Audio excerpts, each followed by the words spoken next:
नमस्कार बच्चों, स्वागत है आपका एसजे स्टडी सेंटर पे। बच्चों, श्रेष्ठा स्कीम भारत सरकार के तहत एक ऐसी स्कीम लाई गई थी जिसमें गरीब बच्चों को, जो बच्चे आर्थिक रूप से कमज़ोर हैं और जिनका सपना है अच्छी स्कूल में पढ़ने का, कुछ अच्छा करने का, अर्थात आईएएस, पीसीएस अधिकारी, इंजीनियर आदि बनने का जो सपना है, ठीक है, वो चीज़ साकार हो पाए, इसके लिए एक अच्छे स्कूल की ज़रूरत होती है। तो इसी सब चीज़ को देखते हुए, क्योंकि जो एससी वर्ग है पहले से ही बहुत कमज़ोर है, ठीक है, आर्थिक रूप से उनके बच्चे अच्छे स्कूल में पढ़ाई नहीं कर पाते हैं। तो इसी सब की स्थिति परिस्थिति को देखते हुए भारत सरकार ने श्रेष्ठा स्कीम लाया था, और श्रेष्ठा स्कीम के तहत अभी तक जो ये स्कीम चला, सफलतापूर्वक बहुत अच्छा काम किया है। लेकिन बीते दिनों में जो परेशानियां आई हैं, जैसे जब बच्चे स्कूल में प्रवेश लेने जाते हैं और उनके साथ गार्जियन भी जाते हैं, तो उनके साथ परेशानी कुछ ऐसे आती है जो कि पिछले साल भी आई थी, ठीक है, कि वहाँ पर बुक के पैसे मांगे जाते हैं, ड्रेस के पैसे मांगे जाते हैं, इत्यादि चीज़ के पैसे मांगे जाते हैं, ठीक है। अ, इसके अलावा जो स्कूल में फंक्शन होते हैं उनमें भी बीच बीच में पैसे मांगे जाते हैं। मेरे पास भी पिछले साल काफ़ी फ़ोन आए और अब की बार भी मैसेज आ रहे हैं कि सर ऐसी परेशानी आ रही है।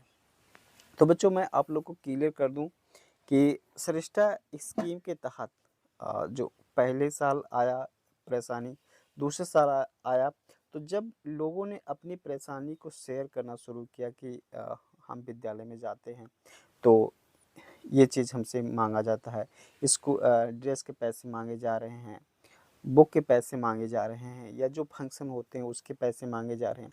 तो ये सब परेशानी लोगों ने शेयर किया, जिसके तो इसके इस स्कीम में थोड़ा सा सुधार किया गया, लेकिन अभी भी कहीं ना कहीं थोड़ा बहुत प्रॉब्लम देखने को मिल जाती है।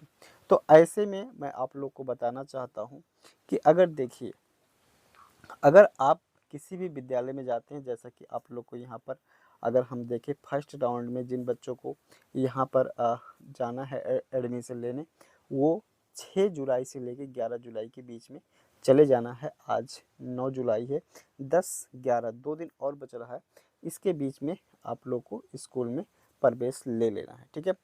इसके पहले ही हमने जो वीडियो बनाया था उसमें बताया था कि आप लोग को जो स्कूल अलॉट हुआ है उसी स्कूल में ही प्रवेश लेना है। अगर आप उस स्कूल में प्रवेश लेने नहीं चाहते हैं तो आप नेक्स्ट जो सेकेंड राउंड के रजिस्ट्रेशन होगा उसमें आप रजिस्ट्रेशन नहीं कर पाएंगे, ठीक है। ये चीज़ है, पहले ऐसा होता था कि अगर आप जिस स्कूल में आपको स्कूल मिला हुआ है, ठीक है, जिसमें आपको मिला हुआ है अलॉटमेंट लेटर, ठीक है, जिस स्कूल में अगर वहाँ पर आप नहीं जाते हैं तो आप सेकेंड राउंड के लिए रजिस्ट्रेशन कर सकते थे, लेकिन अब की बार ऐसा नहीं है। तो आपको यहाँ पर क्या करना है कि उसी ही विद्यालय में जाना है और प्रवेश लेना है। अच्छा, जो मेरा मेन मुद्दा था वो ये था कि यदि आपके स्कूल में एडमिशन फ़ी मांगा जाता है, ठीक है, या यूनिफॉर्म फीस मांगा जाता है, बुक के लिए पैसे मांगे जाते हैं, मेडिकल चार्ज के लिए पैसे मांगे जाते हैं, ठीक है, पिकनिक इत्यादि के लिए पैसे मांगे जाते हैं, या स्टेशनरी चार्ज मांगा जाता है, इत्यादि चीज़ पैसा मांगा जाता है, ठीक है, ट्यूशन फ़ी मांगा जाता है, किसी भी प्रकार से पैसा मांगा जाता है, ठीक है। तो आप लोग क्या कर सकते हैं, यहाँ आप लोग के लिए मैं उपाय बताने वाला हूँ, ठीक है। आप लोग क्या कर सकते हैं, यहाँ पर जो श्रेष्ठता स्कीम का जो ऑफिशियल ईमेल है, ठीक है, उस पर आप लोग ईमेल कर सकते हैं, ठीक।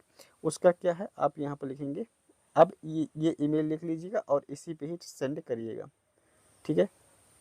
श्रेष्ठता, उसके बाद @NTA, ठीक है, और डॉट ये सटा के रहेगा, NIC.in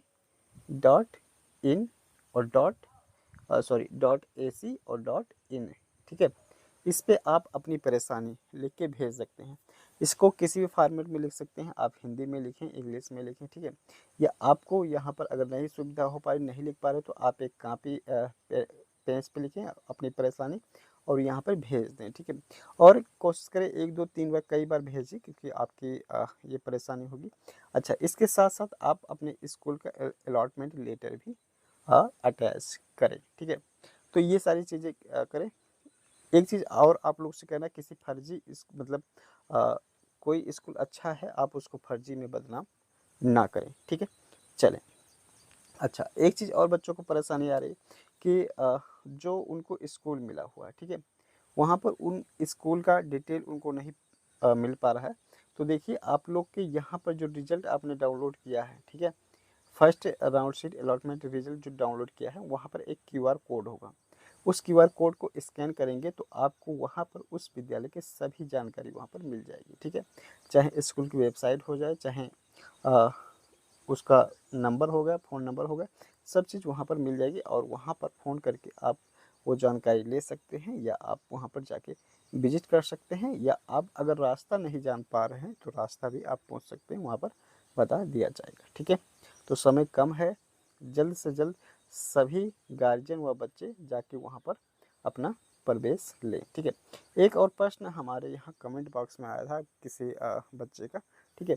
वो कह रहे हैं कि सर हमारा जो इनकम सर्टिफिकेट बना हुआ है वो हमारे नाम से बना हुआ है, क्या इनकम सर्टिफिकेट हमारा या हमारे मेरे पिताजी के नाम का लगेगा, ये चीज़ें बता दीजिए।